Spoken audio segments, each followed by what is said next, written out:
Sejam bem-vindos e bem-vindas ao podcast Engenharia e Ética na Inteligência Artificial, uma iniciativa que se enquadra no programa comemorativo dos 50 anos da Escola de Engenharia da Universidade do Minho. Este convite é um convite que é um desafio evidente porque é uma reflexão em torno de um tema que é bastante complexo, e para discutirmos estas questões relacionadas com a engenharia e a ética na inteligência artificial, reunimos dois convidados, duas pessoas, duas personalidades de reconhecido mérito. Se me permitem, duas sumidades nas áreas em que têm vindo a fazer caminho. Falo da professora Manuela Veloso, professora emérita da Escola de Engenharia da Carnegie Mellon University, e falo também do professor Licínio Lima, professor emérito do Instituto de Educação da Universidade do Minho. Neste encontro, então, neste podcast, vamos falar deste tema controverso, como já tivemos a oportunidade de dizer, com extrema complexidade, com vários tentáculos que perpassam um pouco por várias dimensões da nossa vida em sociedade. E exige que nós conheçamos e saibamos daquilo que estamos a falar, que possamos também conhecer e, acima, além de conhecer, termos também alguma ponderação sobre tudo, no fundo, não é? Mas, enfim. Então, à volta destas duas palavrinhas-chave, conhecimento e ponderação. Conhecimento sobre o que é a inteligência artificial, que para a maioria das pessoas às vezes ainda é um pouco ambíguo, um pouco cinzento, um pouco difícil de descortinar e desconstruir, como é que funciona, como é que pode ser usada, como é que não deve ser usada, os impactos ao nível individual, das sociedades, dos grupos. Portanto, é uma dimensão que tem impactos em muitas dimensões da nossa vida, não é? E a ponderação de que falava há pouco, enquanto segunda palavrinha-chave, tem também relação direta com o conhecimento que nós próprios temos do que consiste a inteligência artificial. E então, nesta lógica, tentando articular estas duas palavrinhas-chave, nós temos que enquadrar a inteligência artificial num contexto mais abrangente. E considerando também as perspectivas dos nossos dois convidados, começávamos se calhar por uma pergunta para a reflexão que tem que ver com o enquadramento político e o enquadramento das políticas educativas. Gostava então de perguntar, começando pelo professor Licínio Lima, se estarão e até que ponto estarão ou não as políticas nacionais educativas a caminhar num sentido que podemos considerar positivo e que, com uma perspectiva construtiva relativamente à inteligência artificial. Bem, muito obrigado. Quero começar naturalmente por cumprimentar as colegas presentes, agradecer a gentileza do convite que a Escola de Engenharia da Universidade do Minho me formulou através da professora Maribel Santos, agradecer à nossa moderadora, a doutora Mariana Lameiras, a moderação e o trabalho que já fez e que vai fazer, cumprimentar afetuosamente a professora Manuela Veloso, que é verdadeiramente a grande especialista nesta área, não é? Eu sou um outsider, como se verá. Não nos encontramos nunca, creio eu pessoalmente, mas já sei que somos confrades da Academia das Ciências de Lisboa e, portanto, temos isso em comum, pelo menos, não é? E portanto, espero que seja um bom momento de conversa, de reflexão, de debate.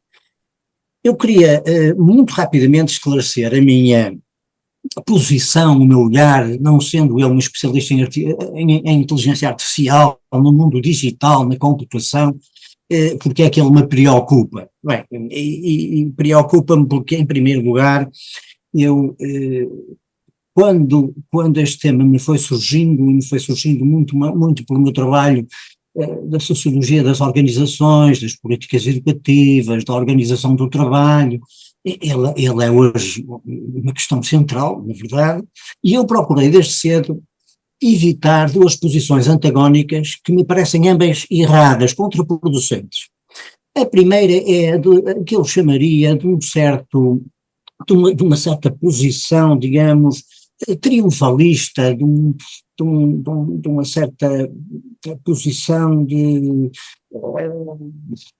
hiperbólica, exagerada, da espécie de construção de um maravilhoso novo que paira, enfim, nas nuvens, acima e para além do humano, não é? E que nós não compreendemos muito bem, e que dá origem a discursos muito panegíricos, não é? Que acreditam inteiramente, enfim, no lado positivo das tecnologias todas, sejam elas quais forem, e a outra, e portanto isto parece-me um discurso exagerado, não é? E a outra perspectiva é uma perspectiva que tende à diabolização das novas tecnologias, sejam elas quais forem, e que também me parece um erro, não é? Parece-me um erro, porque todas as tecnologias, ao longo da história, tiveram positividades e negatividades, até porque elas não são neutras, não é verdade? Parece que desse ponto de vista que nós somos cristãos novos, quando não somos do ponto de vista tecnológico. Por exemplo, nós na educação incorporamos, enfim, o computador, incorporamos o telemóvel, incorporamos hoje a inteligência artificial e tendemos a ignorar as grandes revoluções do passado, não é? A grande obra didática moderna à época de Comênios, que se chama Didática Magna, e que tem como subtítulo interessantíssimo: a arte de ensinar tudo a todos, em todos os lugares. É um projeto para a modernidade, para aquilo que chamamos hoje a Escola Democrática de Massas. Só é possível essa obra e esse pensamento e essa proposta moderna porque uma nova tecnologia passou a estar disponível. Nós não damos importância nenhuma hoje a essa tecnologia, mas ela foi crucial. Refiro-me à imprensa de Gutenberg e ao livro impresso. Não é? Não é possível, à época, não é? Sim, sobretudo a didática magna, a partir do século XVII, generalizar o ensino sem um suporte básico que era o livro impresso. Nós temos descrições da dificuldade do que era o ensino no colégio dos jesuítas, por exemplo, no Brasil, com Gilberto Freire, um grande sociólogo e antropólogo, em que os padres mestres jesuítas, não é? Já com a imprensa a funcionar, mas os livros não chegavam de Lisboa, no Brasil, para não parar as atividades de ensino, copiavam à mão os livros, para que os discípulos pudessem estudar. Portanto, quer dizer, nós temos feito um caminho, enfim, um caminho extremamente complexo, não é? Portanto, desse ponto de vista, eu mantenho-me com uma vigilância crítica, uma curiosidade enorme e uma vigilância crítica. Parece-me que é uma atitude razoável, não é? É claro que a sua questão quanto às políticas educativas, ela é interessante, mas é difícil de responder. Eu diria, nós temos duas invariantes estruturais, digamos assim, nas políticas educativas portuguesas, nenhuma delas muito positiva. Quer uma quer outra nos têm causado problemas. A primeira invariante estrutural vem desde o Marquês de Pombal, a centralização do poder. Isto é um país pequeno, altamente centralizado, o que significa que o tratamento desta questão, por exemplo, a inteligência artificial nos currículos, a inteligência artificial nas escolas, etc., ela é sempre passível de uma resposta, num sentido ou no outro, grandemente dependente de uma posição estandardizada e fixada pelo centro sobre as periferias, portanto contra a autonomia das escolas, contra a autonomia pedagógica, contra a autonomia dos professores e dos alunos, o que dificulta imenso o desenvolvimento da criatividade necessária ao tratamento destes temas. A segunda invariante estrutural de que nós sofremos é aquilo a que eu chamo as intermitências políticas. Mesmo quando há uma definição política, curricular, didática, pedagógica, bem, ela pode desaparecer a seguir, não é? Com uma alteração governamental, exatamente porque o sistema sendo altamente centralizado, não é? Basta uma alteração do poder que ocupa o centro num determinado momento para que as escolas, as práticas pedagógicas, didáticas, etc., sejam alteradas. E, portanto, desse ponto de vista, eu diria, o que nos falta-nos integrar todas estas matérias numa concepção transversal do currículo, com grande autonomia científica e pedagógica por parte das escolas, com certeza responsabilizando o Governo Central por um currículo nacional, por objetivos nacionais. Não estou a dizer que desejo uma política educativa sem Estado, seria um paradoxo, mas desejo-a com maior autonomia e liberdade relativamente aos atores educativos.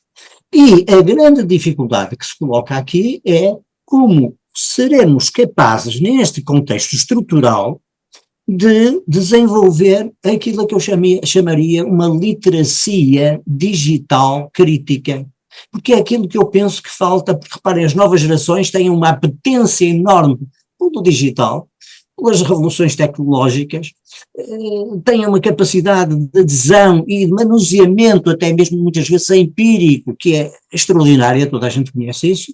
Agora, é preciso utilizar essa motivação e essa capacidade para refletir sobre ela, não é? E por isso é que eu falo numa literacia digital crítica, crítica no sentido de ver exatamente como foi apresentada na sua introdução, os aspectos positivos e negativos, os aspectos nefastos, a construção social do conhecimento, a distinção entre conhecimento e informação, bem, um conjunto vastíssimo de aspectos. Não é?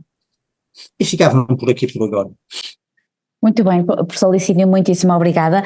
Se calhar agora complementávamos com a perspectiva da professora Manuela, que certamente tem algo a acrescentar relativamente a esta postura do professor Licínio.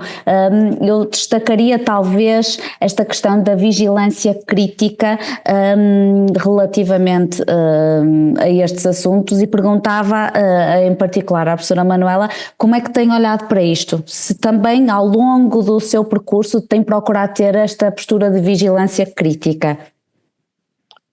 Muito obrigada pela pergunta, muito obrigada por ter neste painel. Professor Licínio, é um prazer estar aqui consigo nesta conversa.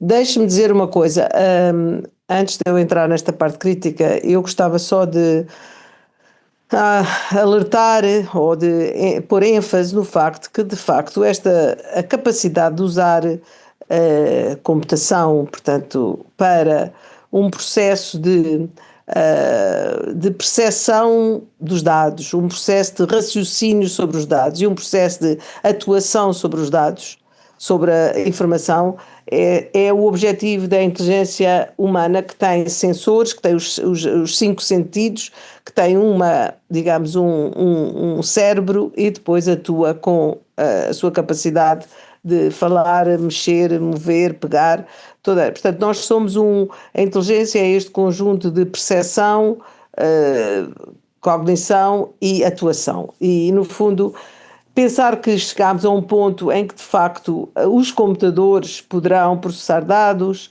ter capacidade de raciocínio e atuarem, é digamos que é uma oportunidade que não existia há muito tempo, que sempre se tentou chegar, e eu acho que antes da vigilância eu penso que não se pode deixar pensar que não vai atrás. É como o electronic switch e versus as operadoras de telefone que entravam, que ligavam, faziam as ligações manualmente. Chegou um dia portanto, um comutador eletrónico e no fundo modificou completamente a maneira de pensar na comunicação.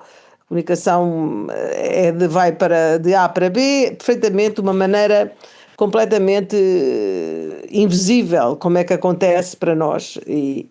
Portanto, o que eu acho é que as pessoas têm que se aperceber que, de facto, esta parte da computação atualmente permitir um processamento de informação como nunca foi permitido no passado, uma capacidade eventualmente de raciocínio sobre alternativas, de correlação de informação, de análise de alternativas e eventualmente mandar o e-mail e fazer a ação, e realmente atuar, falar com outros agentes, etc. Isto tudo estamos no princípio de perceber, digamos, que mundo é que estaremos.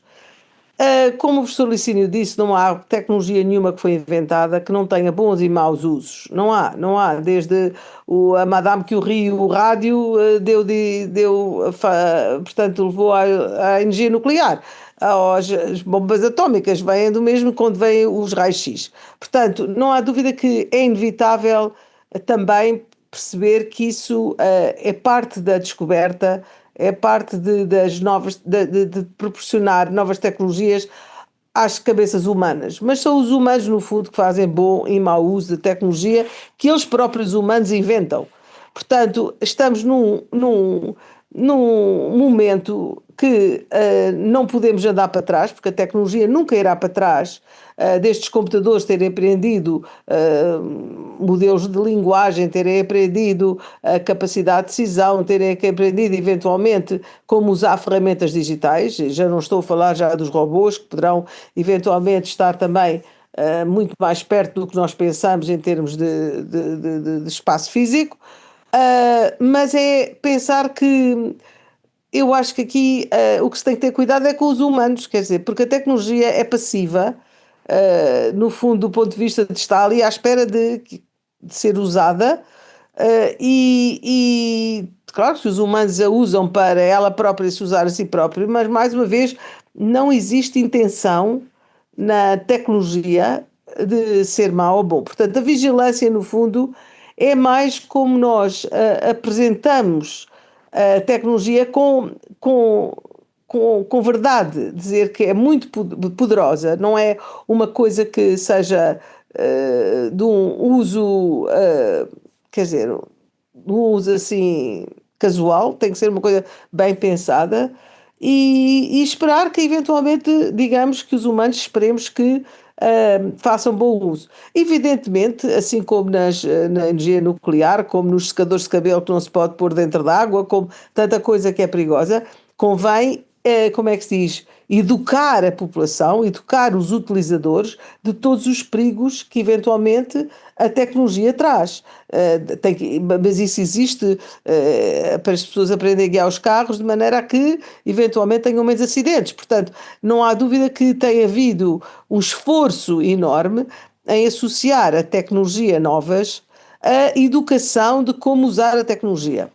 Daí que tem que se manter esta direção de, quer dizer, de levantar quais são os problemas da tecnologia de modo a que as pessoas possam estar alertas para um bom uso da tecnologia. Portanto, eu acho que para mim a minha vigilância é mais do ponto de vista de engenharia, de maneira a que as pessoas comecem a usar de maneira certa, e depois do ponto de vista de educação, de maneira que não se feche os olhos, de facto, não só às oportunidades da tecnologia, mas alertar para os problemas, ou para os desafios, ou para os perigos da tecnologia. Portanto, é isso que eu acho que nós não podemos voltar atrás, não se vai fechar, o gênio saiu da garrafa, e portanto não se pode voltar atrás e fechar e dizer que não há inteligência artificial. Não podemos dizer isso e não vai desaparecer esta capacidade que os computadores têm de realmente fazerem tarefas que nunca se pensaria que seriam capazes de fazer. Portanto, é isso que eu acho que a minha vigilância é mais em termos destas duas coisas, não só alertar para os perigos, mas alertar também para as oportunidades e de maneira que sejam abordadas de maneira segura. Obrigada, professora Manuela. Relativamente, houve aqui, tocou vários aspectos que eu acho extremamente importantes, mas se calhar direcionava agora um pouco para os contextos em que esta sensibilização, em que esta formação pode acontecer, não é? Quando falamos de literacia, e há pouco o professor Licínio falava disso, ou literacias se quisermos, isto pode acontecer, estes processos acontecem em diferentes contextos, não é? Mais formais, menos formais, e as universidades aqui inscrevem-se num contexto de uma maior formalidade. E o meu desafio agora talvez fosse o de colocar a pergunta do ponto de vista dos contextos, ao nível da formação, ao nível da sensibilização das pessoas, porque a inteligência artificial, a utilização dos computadores e a computação é algo ainda muito encriptado para o cidadão comum, mas também para pessoas nos contextos como o universitário, em que já se requer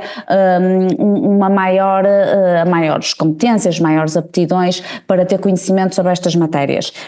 E a minha pergunta se calhar é agora um pouco nesse sentido, de percebermos ou de refletirmos e discutirmos sobre os contextos em que isto pode acontecer e como é que as nossas universidades também estarão ou não a lidar com estas questões da melhor forma nos diferentes cursos, se calhar dando exemplos com áreas específicas, se assim desejarem. Talvez desafiasse o professor Licínio Lima a começar. Muito bem. Eu partiria do princípio que me parece, no contexto universitário, crucial, de que as tecnologias digitais são um fenómeno sociotécnico. Quer dizer, não é separável hoje, não é? A tecnologia desencarnada do mundo social. Não, a tecnologia é de hoje, aqui, agora, é uma construção humana, não é? E, portanto, é um fenómeno sociotécnico. E, portanto, não podemos nunca, do meu ponto de vista, cair numa concepção tecnológica solipsista, quer dizer, como se ela existisse em si mesma, desligada do contexto, sem atender, por exemplo, aos usos sociais de determinada tecnologia. A tecnologia é também aquilo que ela é capaz de fazer ou permite fazer. E isso na universidade, esse tipo de reflexão é absolutamente crucial, digamos assim, não é? Portanto, devemos, do meu ponto de vista, contrariar todo e qualquer determinismo tecnológico. Isso ficou bem expresso, creio eu, na intervenção da professora Manuela Veloso. Quer dizer, nós temos a responsabilidade da utilização, não é, nos melhores sentidos, eventualmente nos piores sentidos, de qualquer tecnologia. Não é a tecnologia que se autodetermina, não é, e que vai autodeterminar, enfim, a nossa vida coletiva, a qualidade da nossa democracia, quer dizer, não, ela pode auxiliar ou ajudar, etc., mas não é por iniciativa própria, não é? Ela não existe de forma desencarnada desse ponto de vista. E, portanto, agora estamos a precisar de trabalhar cada vez mais os impactos da tecnologia em termos dos usos sociais, das mudanças comportamentais, etc., etc., etc. Na governança das próprias instituições, por exemplo, isso começa a ser evidente, há muitos anos, não é? Quer dizer, a gestão que recorre a plataformas eletrónicas como recorre cada vez mais, não é? A decisões algorítmicas, isso marca profundamente, por exemplo, o cotidiano dos professores e dos investigadores universitários, não é? E marca contextualmente, porque as instituições não têm todas as mesmas políticas. Eu há muitos anos que reajo, porque sou das ciências sociais e, portanto, tenho uma sensibilidade maior para esse aspecto, eventualmente reajo à ideia de que os aspectos práticos das plataformas eletrónicas que são capazes de fixar dados, tratar dados, cruzá-los de uma forma muitíssimo mais expedita do que antigamente isso era possível fazer, tiveram como consequência, para mim, alvo de interrogação. Ela não é uma consequência, digamos, imediatamente positiva, não é? Ela também tem o seu lado negativo, e a consequência é que, do meu ponto de vista, nós deixamos de fazer relatórios na universidade. Nós fazíamos, por exemplo, um relatório anual, isto é uma coisa tão simples como isso, nós fazíamos um relatório anual das nossas atividades e éramos obrigados, e somos obrigados, não é, a entregá-lo. Eu costumo dizer é o seguinte: passou essa tarefa a ser muito mais fácil, muito mais tipificada e standardizada, porque as plataformas eletrónicas codificaram a informação e só recebem e aceitam certo tipo de dados codificados de determinada forma, mas nós não podemos continuar a dizer que escrevemos um relatório. Nós carreamos dados que selecionamos para uma plataforma eletrónica. Porquê? Isto é um exemplo muito simples, mas que multiplicado pode dar uma ideia das transformações sociais que nós estamos a viver. Um relatório, como diz a palavra, é um relato, contém uma dimensão narrativa. narrativa não no sentido ficcional, mas é uma dimensão narrativa. Geralmente os relatórios que nós escrevíamos há 30 ou 40 anos tinham uma introdução, tinham até um sumário executivo, muitas vezes, tinham uma introdução, tinham um desenvolvimento, tinham uma conclusão e narravam, interpretavam. Havia uma hermenêutica, uma interpretação dos factos, que não era separável do elencar dos factos. Ora bem, eu costumo dizer que nós deixamos de fazer isso, não é? Nós passamos a carregar dados para uma plataforma que torna, como digo, tudo muito mais prático, mas que, de certa forma, dessubjetivou a informação, não é?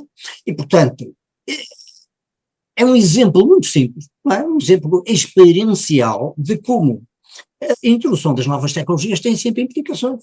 Nós podemos, neste momento, estar a valorizar muito mais esse lado expedito, quantificável, mensurável, comparável, não é? De uma plataforma que é capaz de fazer, e é capaz de fazer um tratamento e um relatório, por exemplo, de departamento e de escola, não é? Da escola de engenharia, que é muito grande, que é sempre um problema fazer um relatório de uma escola grande, e isso é hoje muito mais fácil. Não devemos, do meu ponto de vista, deixar de refletir sobre o que poderemos estar a perder do ponto de vista da qualidade dos dados, da interpretação crítica dos dados. Quer dizer, as coisas têm sempre, eu prefiro ver as coisas de uma forma dialética, sempre em tensão, sempre ver os prós e os contras, do que propriamente ver apenas um dos lados da questão.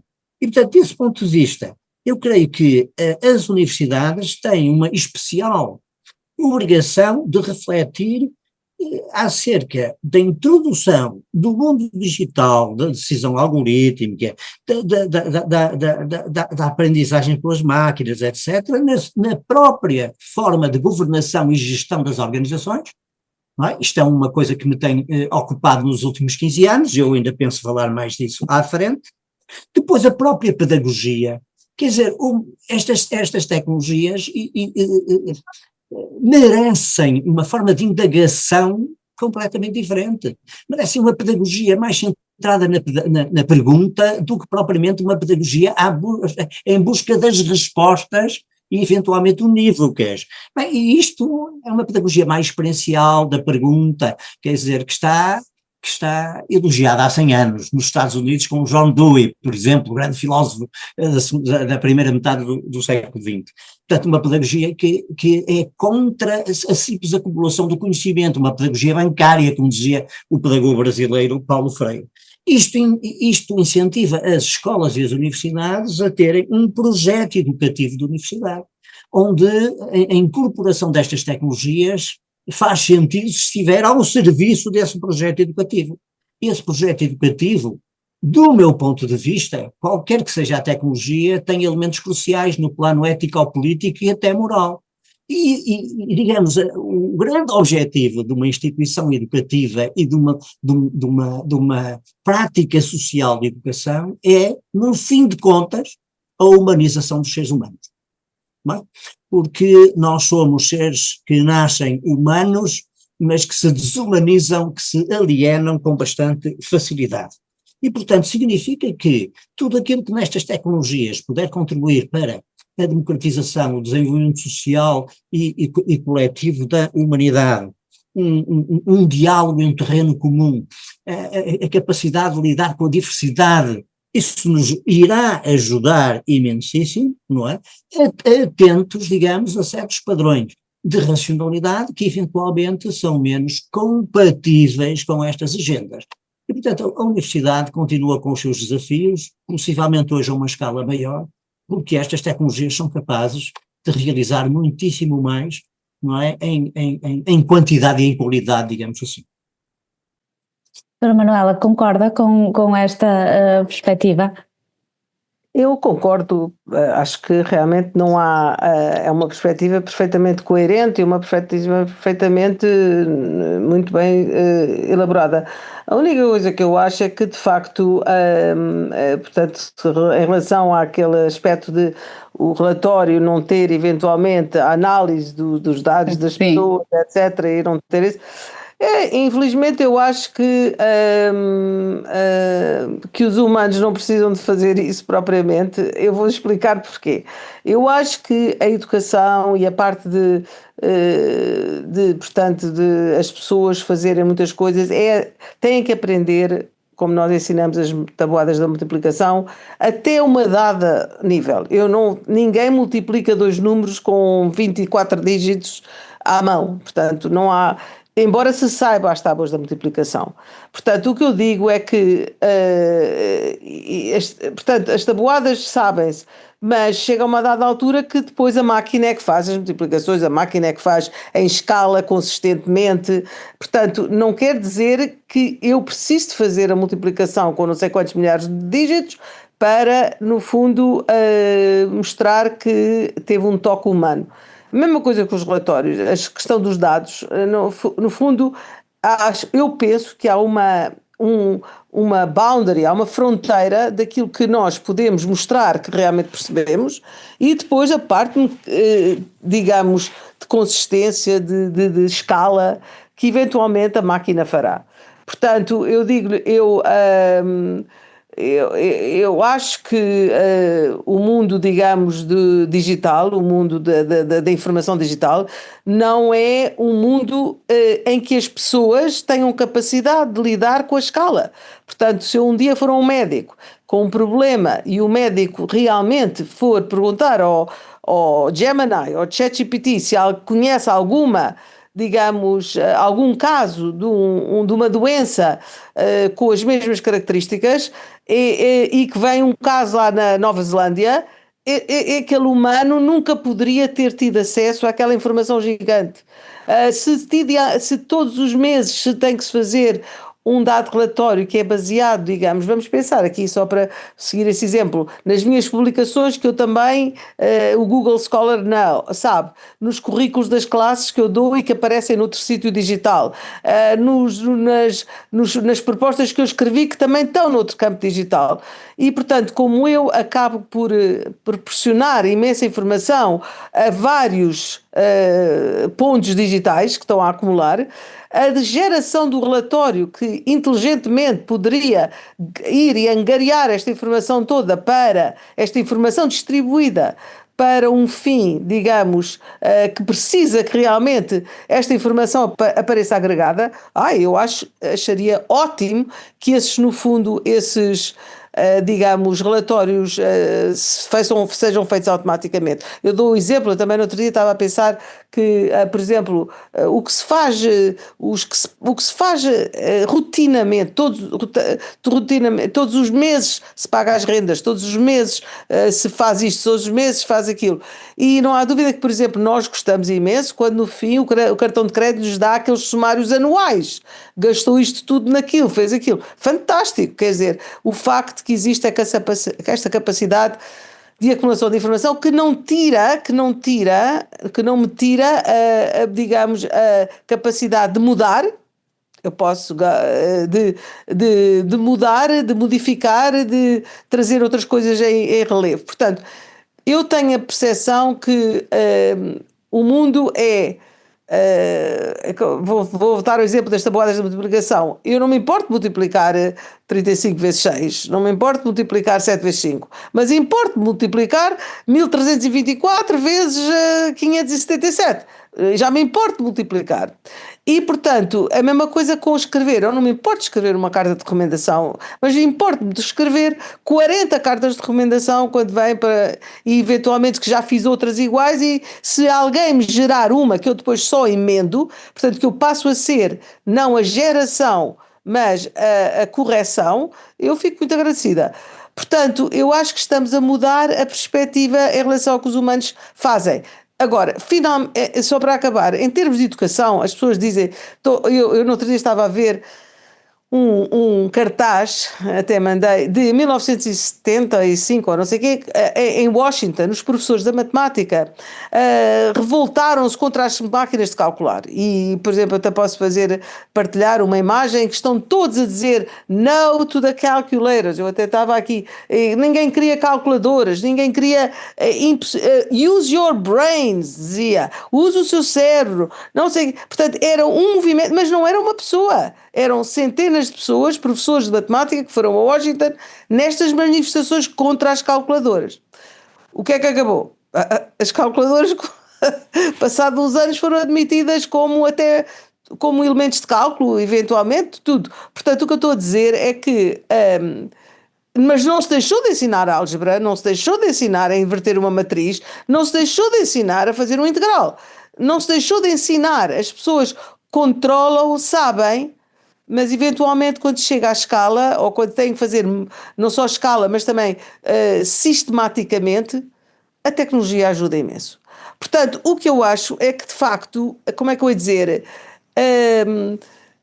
temos que ter este balanço entre exercitar o cérebro a pensar e literalmente saber o cérebro transicionar das coisas que percebe para as coisas que eventualmente em termos de escala, ai que bom se alguém me fizer isto consistentemente todos os meses, todos os dias, todos os anos, ótimo, ótimo, assim eu não tenho que preocupar com aquele esforço adicional, saber, mas estar a fazer porque é preciso fazer.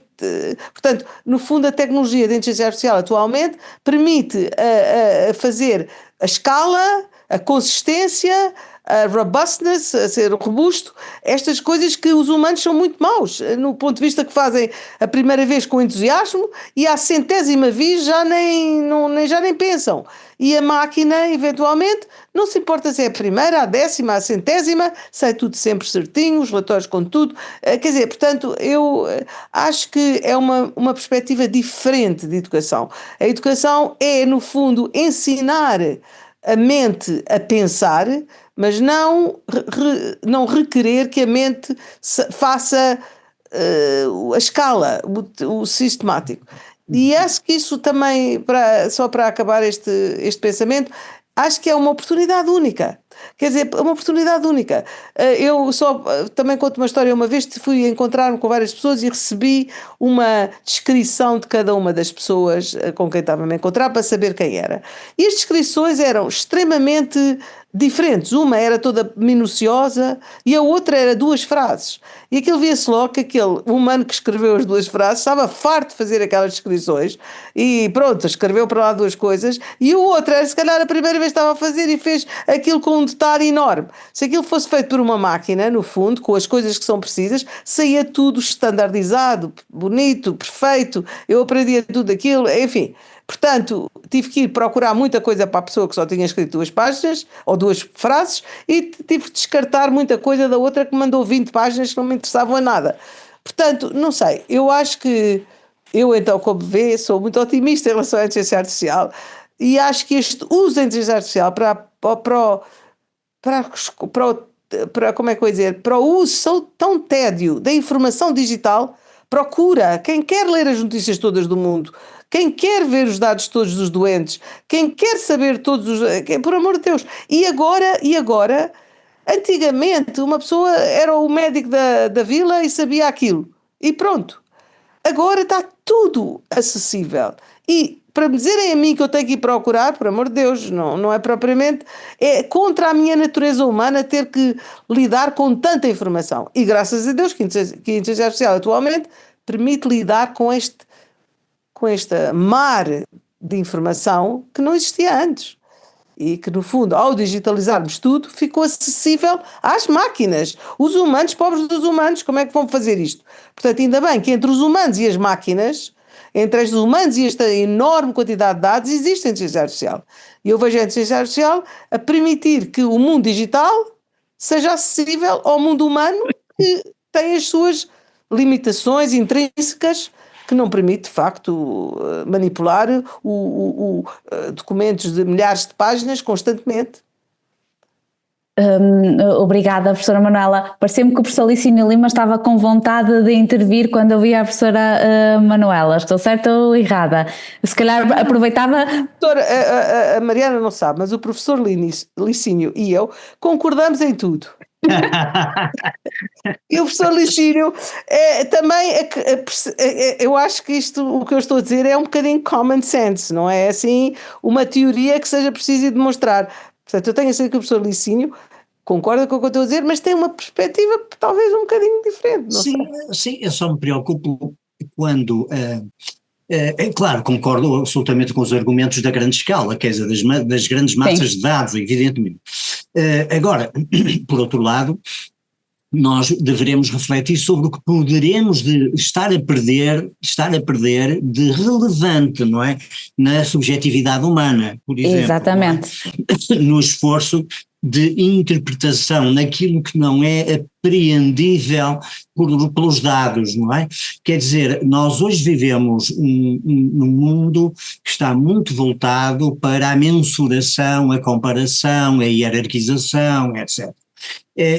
Não é de agora. As próprias ciências sociais, quer a psicologia, quer a sociologia, entre outras, incorreram nesses riscos. Eu lembro sempre um grande sociólogo que não nasceu nos Estados Unidos, mas viveu e morreu nos Estados Unidos, de seu nome Pitirim Sorokin, que escreveu em 1965 uma obra fantástica, tenho aqui a primeira edição em casa, chamada Fads and Foibles in Modern Sociology, onde aplica pela primeira vez o conceito de quantofrenia. E diz ele, não é culpa da matemática, mas nós tendemos a matematizar tudo, que é uma tendência que evidentemente está inscrita no âmago do digital. O numérico está inscrito no âmago do digital. E ele diz, bem, isso é relevante em certas áreas, mas nós noutras áreas estamos a exagerar, a cair nessa doença do quantofrénico, imaginando que é possível em todas as áreas da experiência humana reduzir tudo a números ou a quantificações ou mensurações, não é? Como ele diz, sem culpa da matemática, mas por culpa nossa de querermos excessivamente matematizar a realidade.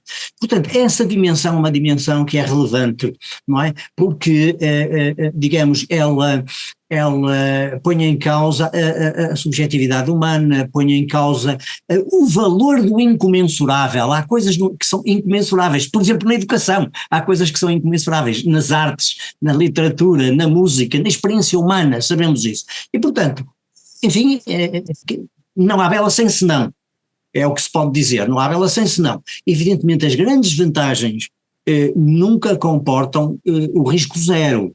E comportam uma exigência por parte de nós, humanos, utilizadores, de não irmos além daquilo que é razoável ir. Mas essa é uma compreensão, um debate intersubjetivo que nós devemos ter, porque não é óbvio para todos nós, nem todos nós defendemos as mesmas perspectivas, não é? Basicamente é isso. Mas deixe-me só juntar aqui uma coisa, esta coisa, é inevitável que nós perdemos skills, capacidade. Eu lembro-me, a minha mãe, eu sou do Algarve, e quer dizer, nasci em Lisboa, mas a minha família é do Algarve. Eu lembro da minha mãe, na Praia da Luz, pedir-nos para irmos à praia, perguntar aos pescadores como é que estava o dia amanhã.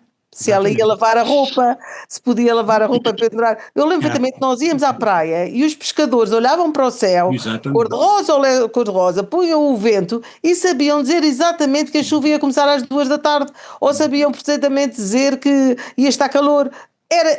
Ora, quem é que tem este skill agora? A gente vai ao weather.com e perdemos a capacidade de olhar para o céu, para as nuvens e determinar como é. E eles sabiam ao detalhe de que horas é que começava a chuva. Portanto, eu lembro-me disto, em pequeníssima, e esta conversa com os pescadores, de saberem qual é que era o tempo amanhã. Ora, e eu tenho a certeza que nenhum destas pessoas que está aqui, o professor Licínio talvez, mas tenho a certeza que a Maria não sabe, se fazer uma raiz quadrada à mão. Eu sei fazer uma raiz quadrada à mão. Sim, eu aprendi, mas já me esqueci. Exatamente, eu aprendi e ainda me lembro. Mas quer dizer, só porque gosto, porque faço aquele esforço de não me esquecer. Mas quer dizer, o que eu estou a dizer é que quantas capacidades nós tínhamos no passado que não temos atualmente. É uma coisa absolutamente inacreditável. A minha avó, os nossos avós eram todos, vamos pensar, camponeses, eram todos farmers, não é?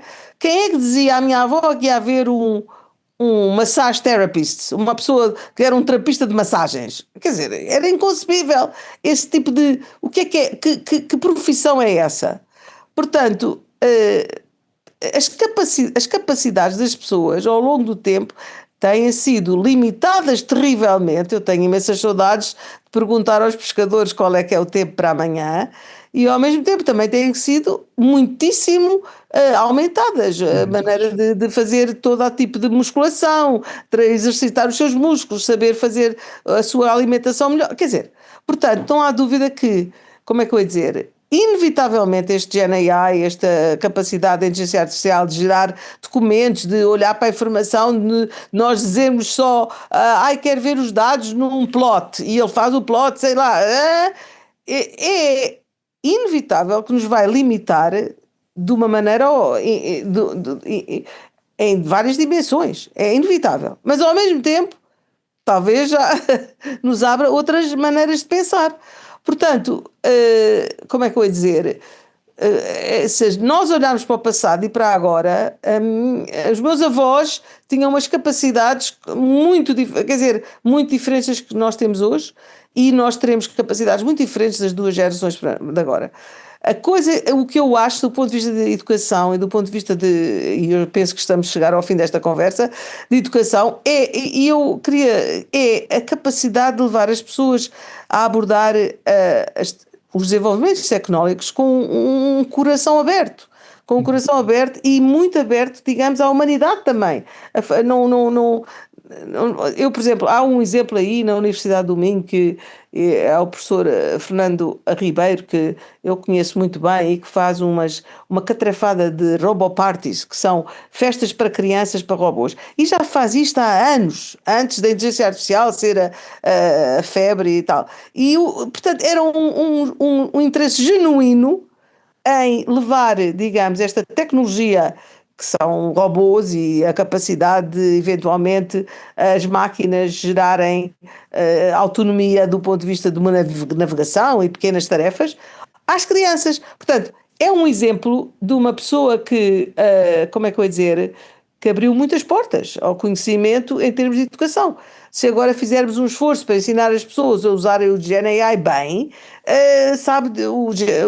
estes modelos, sabe Deus que portas nós não estamos a abrir. Portanto, acho que a educação é isto, e as educações nas universidades têm este aspecto fascinante, é que aceitam a novidade, aceitam o entusiasmo, aceitam a descoberta, e portanto não há dúvida que estamos numa altura, e como a Mariana estava a dizer ao princípio, em que não tem que se ter vigilância, com certeza, mas também não se pode, é uma coisa final que eu digo, não se pode esperar que as pessoas também saibam o que é a inteligência artificial. Como é que saberiam? Eu acho que toda a gente fala de inteligência artificial, e o que é que estudaram? Talvez nada. E como é que sabem? O quê? De osmose? De passear pela rua? Como é que sabem? E, portanto, acho que a educação é mais de abrir, portanto, dois aspectos, que aqui só para acabar. Há as pessoas que vão estar interessadas na resolução mesmo de novas arquiteturas de dados e transformers e mais modelos e mais algoritmos e mais matemática e mais toda a parte técnica de como é que se consegue que as máquinas façam isto tudo. Isso é uma coisa que se tem que continuar a ensinar para, eventualmente, tudo melhorar ao longo do tempo. Mas depois o segundo aspecto é como é que se usa isto. Como é que se usa para que casos, para ler os documentos, para gerar os relatórios, para fazer toda a análise de dados, para, não sei, como é que se usa. E depois talvez até um terceiro pilar que é como é que se usa com responsabilidade. Portanto, a parte social, a parte do aspecto de que não se pode permitir que as pessoas pensem que aquilo é portanto, um apoio à sua capacidade, aos humanos, do ponto de vista emocional, etc. Portanto, pôr as coisas nos seus pontos nos is. Portanto, é a parte toda matemática, que é um grupo de pessoas que ficam fascinadas e completamente enamoradas dessa área. tem a parte toda de usar para as suas empresas, para o dia a dia, as novas maneiras de. Eu no outro dia soube que há um sistema de inteligência artificial que é capaz de saber o nível de anemia de uma pessoa, tirando uma fotografia às unhas, que é completamente diferente de ter que tirar sangue e eventualmente mandar para um laboratório. O que torna, que democratiza esta detecção de anemia para a África, para muitos sítios onde não é possível estar a tirar sangue às pessoas, mas pode-se detectar. Fantástico como é que esta pessoa se lembrou de eventualmente usar imagens de unhas para determinar este tipo de necessidade humana. Portanto, isto chama-se o que se chamam os use cases. Quem é que, portanto, nós temos que levar as pessoas a verem os problemas e verem como é que a tecnologia os pode resolver. E depois o terceiro aspecto é, de facto, o aspecto social. Mas estes três aspectos, a substância, o uso e o impacto social, são coisas que a educação pode olhar para dizer assim, é isto que a gente vai investir. É continuar a ensinar a matemática, continuar a ensinar estas pessoas, porque se calhar elas vão inventar uma nova tecnologia. Não podemos parar a invenção só porque agora há inteligência artificial. Não, as pessoas têm que estar sempre a pensar coisas novas. E portanto é assim, portanto agradeço muito este convite e muitos parabéns também à Universidade por celebrar estes anos.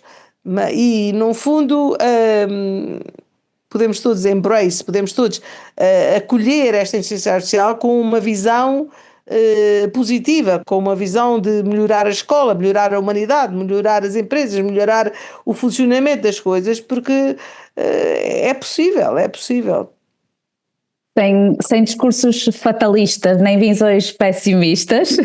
Muito bem. Professor Licínio, uma mensagem, uma palavra final, se calhar direcionada à Escola de Engenharia na comemoração dos 50 anos, que gostaria de deixar. Bom, em primeiro lugar, parabéns pelo caminho realizado. Eu destes 50 acompanhei 49, pelo menos à distância.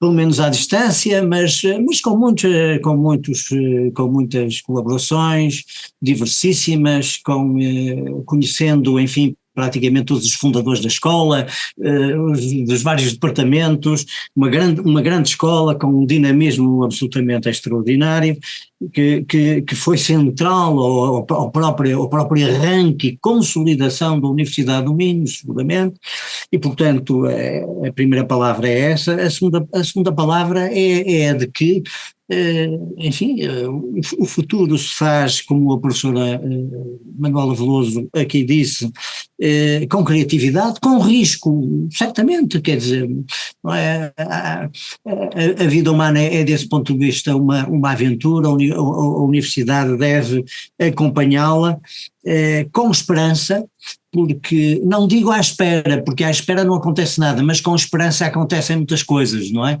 É bastante diferente digamos, a situação. Isto significa, portanto, assumir ativamente um projeto educativo da escola que está consolidado, mas que nunca está fechado, pelo contrário, está sempre em aberto, com capacidade de diálogo com as outras ciências e com outros saberes. Enfim, nós vivemos hoje um momento de epistemologias plurais, diversas. O conhecimento científico é centralíssimo à sociedade moderna em que nós vivemos, mas convém sempre que nós, cientistas das ciências duras, das ciências sociais, saibamos que o conhecimento científico não é o único tipo de conhecimento. E que esse conhecimento científico, esse conhecimento académico se deve abrir criticamente ao diálogo com outros conhecimentos, não é? Porque é desse ponto de vista que, de certa forma, se inscreve a universidade em geral e uma escola de engenharia em particular no mundo mais amplo da cultura, não é? Toda a ciência, toda a engenharia é cultura, mas essa cultura exige um diálogo mais vasto, não é? Incorporando a ética de cuidado, que nos faz falta, porque muitas vezes estes entusiasmos e estas derivas repentinas nos fazem esquecer que o ser humano, como aqui já foi dito também muito bem pela professora Manuela Veloso, o ser humano, o seu bem-estar é o objetivo central de todo o conhecimento e a missão fundamental da universidade, e portanto uma ética da responsabilidade, uma ética do cuidado, uma ética da reflexão, não é? Em vez daqueles discursos épicos, grandiloquentes, que são maravilhosos, mas que nem sempre são verdadeiros, e mesmo quando são verdadeiros, são muito ufanistas, digamos assim, não nos fazem avançar, parece que nos tornam já muito satisfeitos com aquilo que nós conquistamos e que reunimos, etc. E portanto, esses novos desafios da Escola de Engenharia, estou certo que serão perseguidos digamos, em diálogo com o mundo atual, cheio de problemas, cheio de potencialidades, não é? E com uma missão da universidade que é, enfim, uma das instituições mais notáveis da sociedade ocidental em termos históricos, não é? Com os seus altos e com os seus baixos, mas que tem resistido ao longo dos séculos, desde a Idade Média, e nós continuamos a precisar dela se ela for capaz de realizar a sua missão.